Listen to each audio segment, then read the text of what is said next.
dream of happiness. All I see is only loneliness. All my life I've always been so blue, born to lose, and now I am losing you. Das ist ein Ausschnitt aus dem heutigen Song Born to Lose am Schluss meiner Story. In meiner Videoreihe Memories of Johnny erzähle ich in loser Reihenfolge Stories aus dem Leben von Johnny Cash, von seinen musikalischen Wurzeln, Freunden und Weggefährten. Ohne Sam Phillips wäre Johnny Cashs Karriere vermutlich völlig anders verlaufen. Sam Phillips, der Gründer und damalige Chef von Sun Records, hatte großen Einfluss auf die Anfänge von Johnny Cash. Was genau damals vor etwa 71 Jahren passiert ist, ist Thema meiner heutigen Story. Wie immer kannst du mit der Kapitelmarkierung gleich zum Song springen. Ich freue mich aber, wenn du dran bleibst. Damit herzlich willkommen zu Memories of Johnny. Gleich nach dem kurzen Intro geht's los. Hello, I'm Johnny Cash.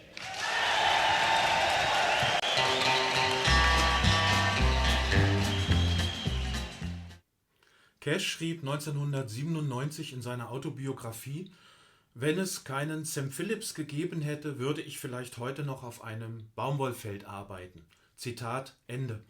Ob es tatsächlich so gekommen wäre, wird man nie erfahren, aber zum Glück kann ich da nur sagen. Allerdings hatte Sam Phillips einen entscheidenden Einfluss auf die Anfänge von Johnny Cash. Und sicher ist auch, dass Cash ein paar Jahrzehnte brauchte, um das zu begreifen. Als er 1958 zu Columbia wechselte, waren sowohl er als auch Sam Phillips nicht gut aufeinander zu sprechen. Jetzt aber erstmal der Reihe nach.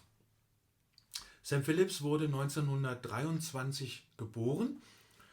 Er wuchs unter den ärmlichen Verhältnissen der großen Weltwirtschaftskrise auf und er lernte auch schon früh die Blues- und die Gospelmusik der Schwarzen kennen und schätzen. Später arbeitet er als Radiomoderator und DJ und gründet 1949 ein erstes Aufnahmestudio, ein kleines Aufnahmestudio, und nannte es The Memphis Recording Service.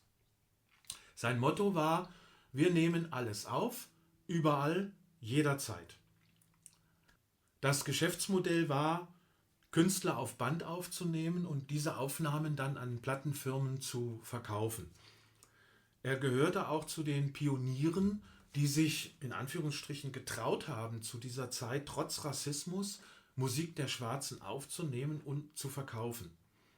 Howlin' Wolf und B.B. King sind nur zwei Beispielnamen aus einer großen Vielzahl. Nicht nur der Blues stammt ursprünglich von den Schwarzen, sondern auch der Rock'n'Roll.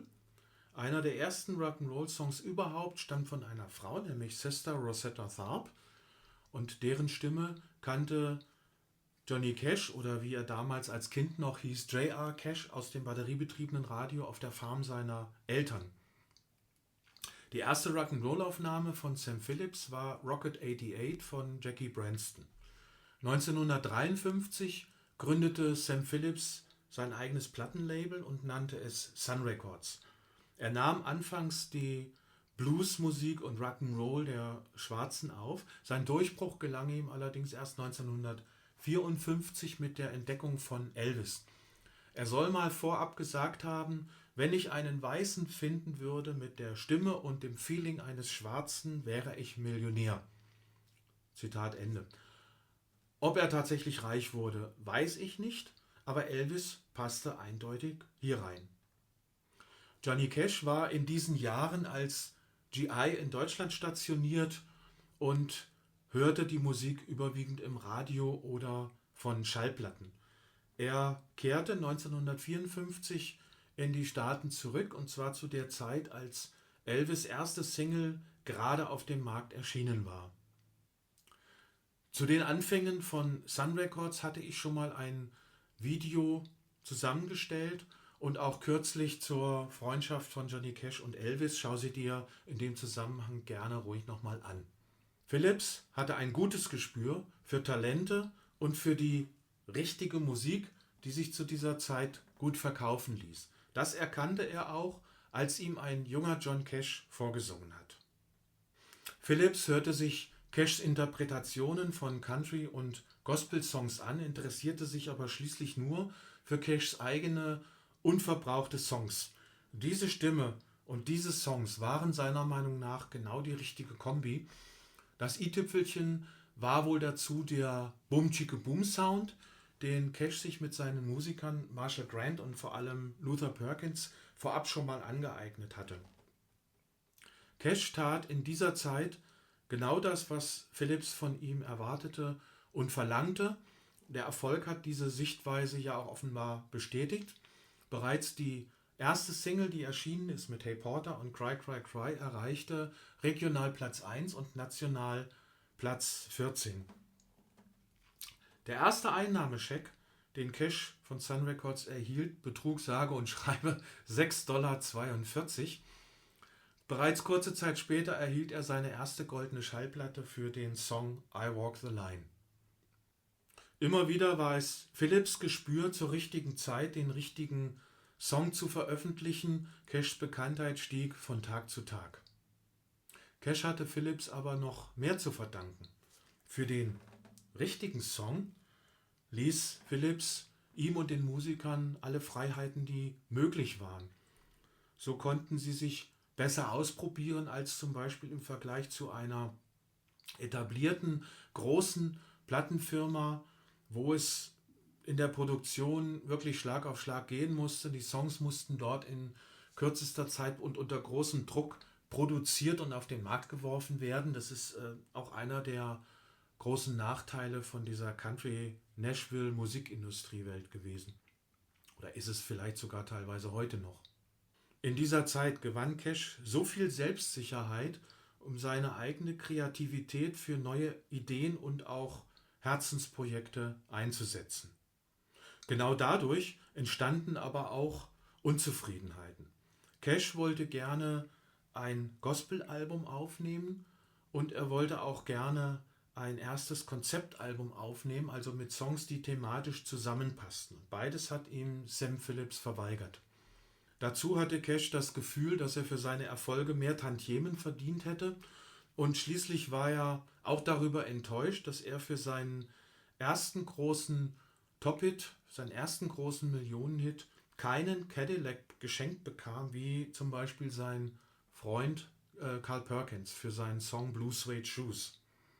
1958 trat das Plattenlabel Columbia an ihn heran und versprach ihm mehr Geld, ein Gospelalbum und auch sein Konzeptalbum, wenn er wechseln würde.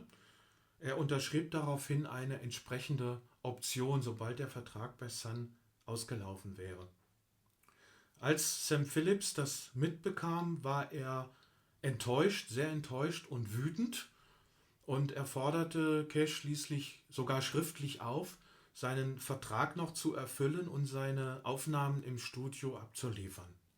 Allerdings behielt Cash ab dieser Zeit seine besten Aufnahmen, wie er glaubte, besten Aufnahmen für Columbia zurück und er nahm für Sun Records in den letzten Monaten schließlich nur noch Coversongs auf. Dazu gehört zum Beispiel auch mein heutiger Song Born to Lose von Ted Daffan aus dem Jahre 1942. Nach Cashs Wechsel veröffentlichte Sun diese letzten Aufnahmen nur nach und nach. Eine LP erschien zum Beispiel 1964 mit dem Titel The Sun Sound. Zu dieser Zeit war Cash bereits 6 Jahre bei Columbia unter Vertrag. Trotz allen Ärgers war es Sam Phillips Verdienst, einige der größten Musikerlegenden dieser Zeit entdeckt zu haben. Elvis und Johnny Cash gehören auf jeden Fall dazu. Bis in die 60er Jahre hinein hatte Phillips noch ein paar weitere Erfolge mit Roy Orbison und Charlie Rich. 1969 verkaufte er Sun Records an Shelby Singleton. 1991 bekam er einen Grammy für sein Lebenswerk und noch einige weitere Auszeichnungen. Heute noch steht Sun Records für eine besondere Zeit mit besonderen Liedern und besonderen Künstlern. Ich bin überzeugt, dass Johnny Cashs Karriere ohne Sun Records nicht so spektakulär verlaufen wäre. damit komme ich zum Song. Vielleicht ist dir aufgefallen, dass ich für die heutige Story in meinem letzten Video einen anderen Song angekündigt hatte. Ich habe beim Schreiben dieser Story gemerkt, dass mein angekündigter Song überhaupt nicht reinpassen würde.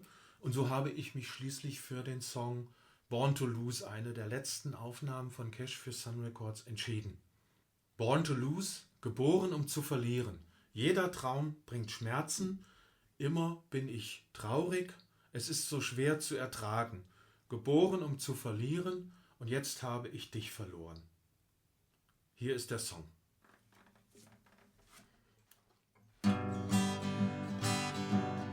Born to lose, I've lived my life in vain.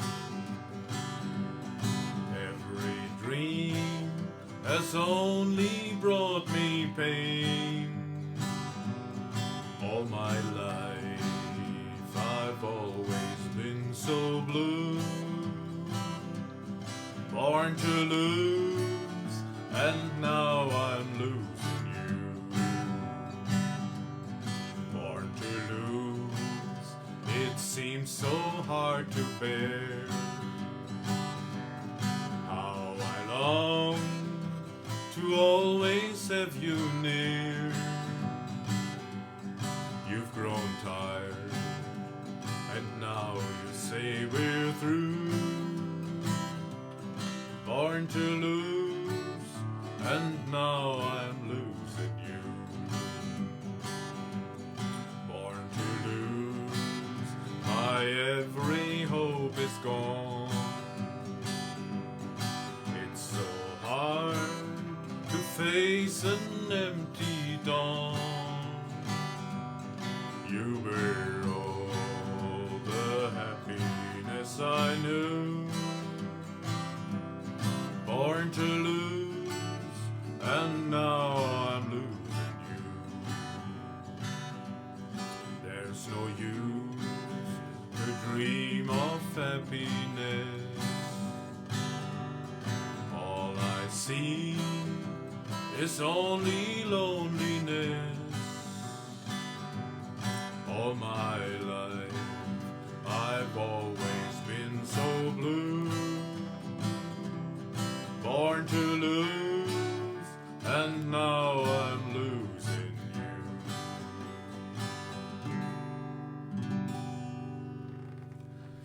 So, ich hoffe, es hat euch gefallen und wir sehen uns in meiner nächsten Folge wieder.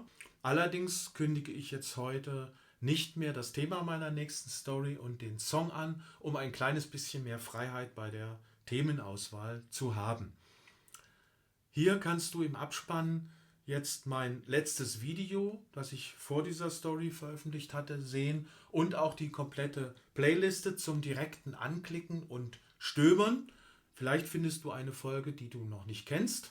Ich freue mich jedenfalls aufs Wiedersehen. Bis dahin, tschüss und bleib gesund.